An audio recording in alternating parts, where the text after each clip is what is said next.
അപ്പോൾ നമ്മുടെ ക്വസ്റ്റ്യൻ ഇതായിരുന്നു. The following are the particulars of income of Mr. Baburaj for the previous year ended 31st March 2020. He is employed by an individual.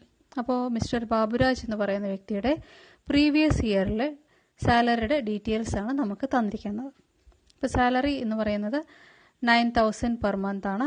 Bonus equal to 2 months salary. Dog allowance ₹150 per month. Special allowance ₹120 per month. Employees contribution to RPF at the rate of 15% of salary. Employers contribution to the fund at the rate of 15% of the salary. Interest credited to Provident Fund at the rate of 9.5% per annum is ₹5,600. He is provided with free lunch in office. The cost per meal is ₹30. The employer has given him a small car which he uses for his personal and office use. He meets the expense of the car which is used for personal purpose. Compute his income from salary for the assessment year 2020-21. ഇതാണ് നമ്മുടെ ചോദ്യം. അപ്പോൾ നമ്മൾ heading എഴുതുന്നു. Computation of taxable salary of mister Baburaj for the previous year 2019-20 എന്ന് നമ്മൾ heading എഴുതണം. അതിനുശേഷം നമ്മൾ 3 കോളം വരയ്ക്കുന്നു. പർട്ടിക്കുലേഴ്സ്, കമ്പ്യൂട്ടേഷൻ, എമൗണ്ട്, ഇങ്ങനെ 3 കോളം നമ്മൾ വരയ്ക്കുന്നു. അത് കഴിഞ്ഞാൽ നമ്മൾ ഓരോരോ ഐറ്റമായിട്ട് നമ്മൾ നോക്കുക. ഇപ്പോൾ സാലറി നമുക്ക് തന്നിരിക്കുന്നത് സാലറി ഇസ് ₹9,000 പെർ മന്ത് എന്നാണ് തന്നിരിക്കുന്നത്. അപ്പോൾ ₹9,000 പെർ മന്ത് എന്ന് പറയുമ്പോൾ 9,000 × 12 1,08,000 ആണ് നമ്മുടെ സാലറി ആയിട്ട് വരുന്നത്.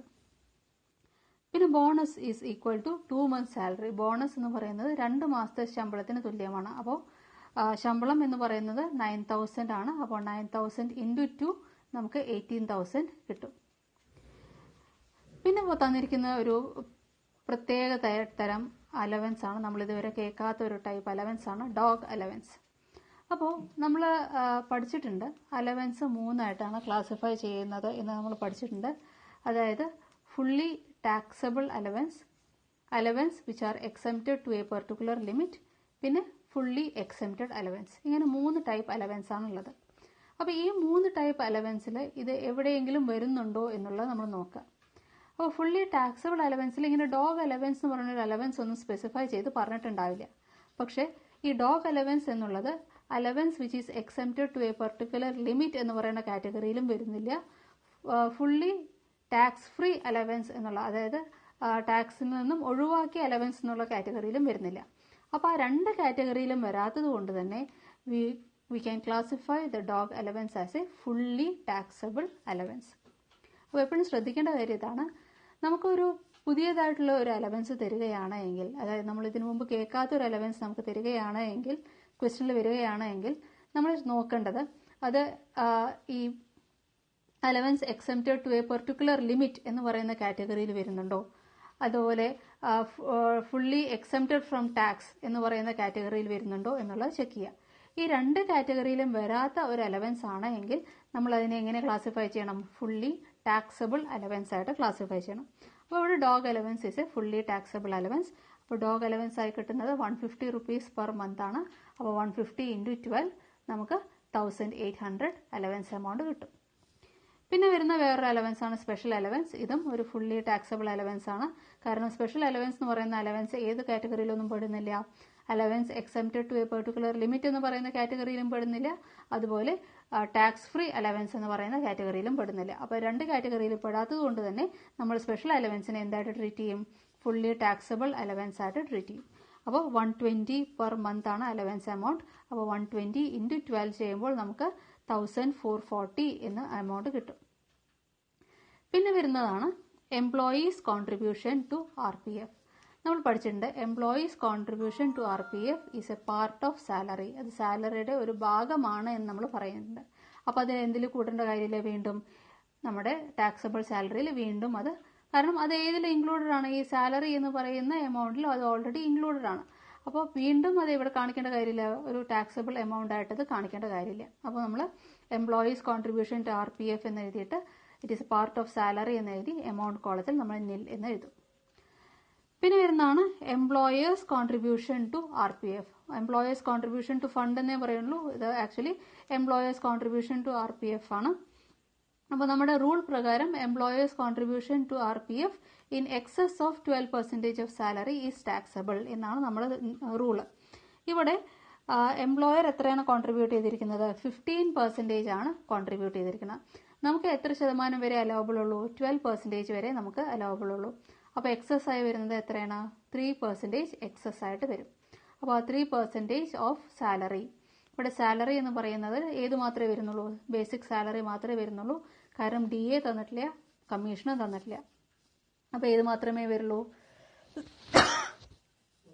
ബേസിക് സാലറി മാത്രമേ വരുള്ളൂ. അപ്പോൾ ബേസിക് സാലറി ആയിട്ടുള്ള 1,08,000ന്റെ 3% കാണാം. ഈ 3% എങ്ങനെ വന്നതെന്നൊന്നും കൂടെ പറയാം. 12% ഓഫ് സാലറി വരെയാണ് അലോവബിൾ ആയിട്ടുള്ള എംപ്ലോയേഴ്സ് കോൺട്രിബ്യൂഷൻ ടു RPF. അപ്പോൾ 12%ൽ നിന്നും എത്ര എക്സസ് കോൺട്രിബ്യൂട്ട് ചെയ്യണോ എംപ്ലോയർ RPFലേക്ക് എത്ര എക്സസ് കോൺട്രിബ്യൂട്ട് ചെയ്യണോ ആ എക്സസ് എമൗണ്ട് ഫുള്ളി ടാക്സബിൾ ആയിരിക്കും. അപ്പോൾ ഇവിടെ എംപ്ലോയർ കോൺട്രിബ്യൂട്ട് ചെയ്യുന്നത് 15% ഓഫ് സാലറിയാണ്. അപ്പോൾ 15% മൈനസ് 12 നമുക്ക് 3% കിട്ടും. അപ്പോൾ ആ 3% of salary will be the taxable amount. അപ്പോൾ നമുക്ക് കമ്പ്യൂട്ട് ചെയ്യുമ്പോൾ എത്ര കിട്ടുന്നുണ്ട്? 3,240 എന്ന് പറയുന്ന എമൗണ്ട് നമുക്ക് കിട്ടുന്നുണ്ട്. പിന്നെ വരുന്ന ഒരു ഐറ്റമാണ് interest credited to provident fund. അപ്പോൾ interest credited to provident fund amount തന്നിരിക്കുന്നത് 9.5% പെർ ആനം ആണ്. അപ്പോൾ നമ്മുടെ റൂൾ പ്രകാരം 9.5% പെർ ആനം വരെ അലവബിൾ ആണ്. അപ്പോൾ 9.5% മാത്രമേ ഇൻട്രസ്റ്റ് കൊടുക്കുന്നുള്ളൂ. 9.5% വരെയുള്ള RPF ഇൻട്രസ്റ്റ് അലവബിൾ ആണ്. അപ്പോൾ നമ്മളത് ഇവിടെ കാണിക്കേണ്ട കാര്യമില്ല. ഈ ടാക്സബിൾ സാലറി കമ്പ്യൂട്ട് ചെയ്യണം, അവിടെ നമ്മൾ കാണിക്കേണ്ട കാര്യമില്ല. വർക്കിംഗ് നോട്ടിൽ ഞങ്ങൾക്ക് കാണിക്കാം. As the interest on RPF is 9.5%, which is an allowable limit. It is not included in the computation of gross salary എന്ന് വർക്കിംഗ് നോട്ടിൽ നമുക്ക് കാണിക്കാം. പിന്നെ നമുക്ക് വരുന്ന ഒരു ഐറ്റം എന്ന് പറയുന്നത് ലഞ്ചാണ്. അപ്പോൾ ലഞ്ച് എന്ന് പറയുന്നത് ഒരു പെർക്വിസിറ്റ് ആണ്. അപ്പോൾ ലഞ്ചിന് വേണ്ടി അലവബിൾ ആയിട്ടുള്ളത് ₹50 പെർ മീൽ വരെ അലവബിൾ ആണ്. ഇവിടെ 30 റുപ്പീസിന്റെ മീലേ കൊടുക്കുന്നുള്ളൂ. അപ്പോൾ ₹50 പെർ മീലിന് താഴെയുള്ള എമൗണ്ട് ആണ് ഈ ലഞ്ച് പെർക്വിസിറ്റ് ആയിട്ട് കൊടുക്കുന്നത്. അതുകൊണ്ട് തന്നെ അത് ടാക്സബിൾ എമൗണ്ടിൽ വരില്ല. ഒന്നുകൂടെ പറയാം. ഫ്രീ മീൽ അല്ലെങ്കിൽ lunch at concessional rate. Lunch at concessional rate is allowable up to ₹50 per meal. 50 രൂപ പെർ മീൽ വരെ അലവബിൾ ആണ്. ഇവിടെ 30 രൂപ പെർ മീൽ വരെ കൊടുക്കുന്നുള്ളൂ. അപ്പോൾ അവിടെ എന്ത് വരുന്നില്ല? ആ മാക്സിമം ലിമിറ്റിന് കൂടുതൽ കോൺട്രിബ്യൂഷൻ വരാത്തത് കൊണ്ട് തന്നെ അത് ടാക്സബിൾ ആയിട്ട് വരുന്നില്ല. അതാണ് അവിടെ നിൽ എന്ന് കാണിച്ചത്. Then the employer has given him a small car which he uses for his personal and office use. അപ്പോൾ എംപ്ലോയർ എന്ത് കൊടുത്തിട്ടുണ്ട്? ഒരു ചെറിയ കാർ കൊടുത്തിട്ടുണ്ട്. അത് പേഴ്സണൽ യൂസിനും യൂസ് ചെയ്യുന്നുണ്ട്, ഒഫീഷ്യൽ യൂസിനും യൂസ് ചെയ്യുന്നുണ്ട്. ഇവിടെ ശ്രദ്ധിക്കേണ്ട കാര്യം, പേഴ്സണൽ യൂസിന് കാർ ഉപയോഗിക്കുന്ന സമയത്ത് അതുമായി റിലേറ്റ് ചെയ്തിട്ടുള്ള എക്സ്പെൻസസ് എല്ലാം ആരെന്നെയാണ് മീറ്റ് ചെയ്യുന്നത്? എംപ്ലോയി തന്നെയാണ് മീറ്റ് ചെയ്യുന്നത്. ക്ലിയർ? ഒന്നുകൂടെ ശ്രദ്ധിക്കുക. പേഴ്സണൽ യൂസിന് വേണ്ടി കാർ ഉപയോഗിക്കുന്ന സമയത്ത് അതുമായി റിലേറ്റ് ചെയ്ത് വരുന്ന എക്സ്പെൻസസ് എംപ്ലോയി തന്നെയാണ് വഹിക്കുന്നത്. അപ്പോൾ സെക്കൻഡ് സിറ്റുവേഷനിലാണ് വരിക. അതായത് car is owned by the employer but expenses is met by the employee. Car own ചെയ്യുന്നത് എംപ്ലോയർ ആണ്, പക്ഷേ എക്സ്പെൻസസ് മീറ്റ് ചെയ്യുന്നത് എംപ്ലോയി ആണ് എന്നുള്ള സിറ്റുവേഷൻ ആണ് അവിടെ വരുന്നത്. അപ്പോൾ എംപ്ലോയി തന്റെ പേഴ്സണൽ എക്സ്പെൻസസ് എല്ലാം അല്ലെങ്കിൽ ആ കാറുമായി റിലേറ്റ് ചെയ്തിട്ടുള്ള പേഴ്സണൽ എക്സ്പെൻസസ് എല്ലാം എംപ്ലോയി സ്വയം മീറ്റ് ചെയ്യുന്നതുകൊണ്ട് നമ്മുടെ സ്റ്റാൻഡേർഡ് വാല്യൂ എന്ന് പറയുന്നത് 600 × 12 ആണ് വരിക. അങ്ങനെ നമുക്ക് 7,200 കിട്ടും. പിന്നെ ഡ്രൈവറിനെ കുറിച്ച് പറയാത്തതുകൊണ്ട് നമ്മളവിടെ ഡ്രൈവറിന്റെ എമൗണ്ട് ഒന്നും എടുക്കുന്നില്ല. അപ്പോൾ 600 × 12 എന്ന് പറയുന്ന എമൗണ്ട് മാത്രമേ നമ്മൾ എന്തായിട്ട് എടുക്കുന്നുള്ളൂ? വാല്യൂ ഓഫ് കാർ ആയിട്ട് എടുക്കുന്നുള്ളൂ. അപ്പോൾ ഇനി ടാക്സബിൾ ആയിട്ടുള്ള എല്ലാ സാലറി പോർഷനും നമുക്ക് ആഡ് ചെയ്യുമ്പോൾ നമുക്ക് 1,39,680 എന്ന് പറയുന്ന എമൗണ്ട് ആണ് കിട്ടുന്നത്. അതിൽ നിന്ന് നമ്മൾ എന്ത് ചെയ്യും? ടാക്സബിൾ സാലറിയിൽ നിന്നും നമ്മൾ സ്റ്റാൻഡേർഡ് ഡിഡക്ഷൻ ലെസ് ചെയ്യുന്നു. സ്റ്റാൻഡേർഡ് ഡിഡക്ഷൻ ഇപ്പോൾ 50,000 ആണ്. അപ്പോൾ 50,000 ലെസ് ചെയ്യുമ്പോൾ നമുക്ക് 89,680 എന്ന് പറയുന്നതാണ് ടാക്സബിൾ സാലറി ആയിട്ട് നമുക്ക് കിട്ടുന്നത്. അപ്പോൾ ഇവിടെ ശ്രദ്ധിക്കാനുള്ള കാര്യം ഒന്ന് ഡോഗ് അലവൻസ് ആണ്, അത് ആ ഫുള്ളി ടാക്സബിൾ ആയിട്ടുള്ള അലവൻസ് ആണ്. പിന്നെ സ്പെഷ്യൽ അലവൻസും ഫുള്ളി ടാക്സബിൾ ആയിട്ടുള്ള അലവൻസ് ആണ്. Then employers contribution in excess of 12%.